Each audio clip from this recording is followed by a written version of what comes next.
সকালে কিংবা সন্ধ্যায় বাঁধাকপির এই রেসিপিটি জাস্ট অসাধারণ। এটি খেতে যেমন টেস্টি তেমন কিন্তু হেলদিও। তো চলো এটি বানানোর জন্য আমি এখানে কি নিয়ে নিলাম। প্রথমত নিয়ে নিলাম বাঁধাকপি কুচি, পেঁয়াজ কুচি, কাঁচা লঙ্কা কুচি, একটা ডিম, লঙ্কা গুঁড়ো, হলুদ গুঁড়ো, একটু লবণ। ওইদিকে নিয়ে নিলাম আমি একটুখানি বেসন পরিমাণ মতো, একটুখানি চীনাবাদাম নিয়েছি আর একটুখানি ডাল নিয়েছি। এখানে আমি সেদ্ধ ডাল নিয়েছি, জাস্ট আমি ডাল রান্না করেছিলাম ওখান থেকে একটু ডাল নিয়েছিলাম। তোমরা চাইলে ডাল ভিজিয়ে মিক্স করেও তোমরা নিতে পারো। এবার আমি বাদামগুলোকে একটু থেতলে নিলাম। এবার বাটির মধ্যে সবগুলো জিনিসকে আমি একে একে নিয়ে নিচ্ছি। এই রেসিপিটা সকালবেলায় তোমরা কিন্তু ব্রেকফাস্টের মধ্যে এটা বানিয়ে খেতে পারো একটু কম তেল দিয়ে। আর এটা কিন্তু চাইলে বিনা তেলেও কিন্তু বানানো যায়। জাস্ট তোমরা একটা ডিমের জায়গায় দুটো ডিম দিয়ে দেবে, তাহলে স্বাদটা কিন্তু দ্বিগুণ বেড়ে যাবে আর এটা হেলদিও হবে। এবার সবগুলো জিনিসকে আমি ভালো করে মিক্স করে নেব। তো এখানে আমি একটু পরিমাণ জল দিয়ে জাস্ট সবগুলোকে আমি মিশিয়ে নিচ্ছি। এরপরে আমি ডিমটা দিয়ে দেব। তোমরা চাইলে এখানে বেসনের জায়গায় কিন্তু তোমরা চালের গুঁড়োও ব্যবহার করতে পারো, আর না হলে একটু সুজিও কিন্তু ব্যবহার করতে পারো। এবার এগুলো আমি ভালো করে মিশিয়ে নেব।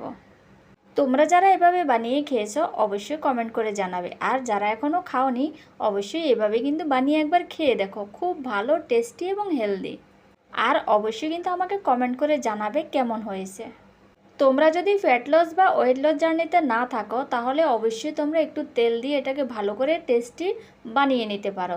আর যদি তোমরা ফ্যাট লসের জার্নিতে থাকো, মানে তোমাদের ফ্যাট আছে বেশি বা ওয়েট লস করতে চাইছো, তাহলে তোমরা একটুখানি তেল দেবে, না হলে তেলের জায়গায় তোমরা বাটার বা ঘিটা অ্যাড করতে পারো। এখানে আমি একটা ডিম নিয়েছি, তোমরা চাইলে দুটো ডিম নিতে পারো, দুটো কি তিনটে তোমরা ডিম নিতে পারো। ডিম খেলে কোনো সমস্যা নেই। একজন প্রাপ্তবয়স্ক মানুষ প্রতিদিন কিন্তু 6টা ডিম করে খেতে পারে। আর ডিম খেলে কোনো ওয়েট গেইনও হয় না, আর কিন্তু ফ্যাটও হয় না। সবগুলোকে এবার ভালো করে মিশিয়ে নিতে হবে। ওইদিকে আমি গ্যাসের চুলায় আমি কড়াই বসিয়ে দিয়েছি।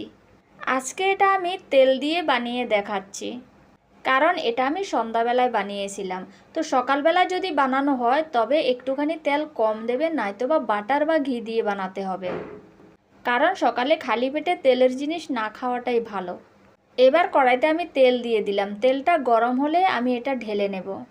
তোমরা চাইলে একটু বেসন বাড়িয়ে দিয়ে বা একটু শুকনো করে বানিয়ে এটাকে তোমাদের মতো শেপ দিয়ে তোমরা বানাতে পারো।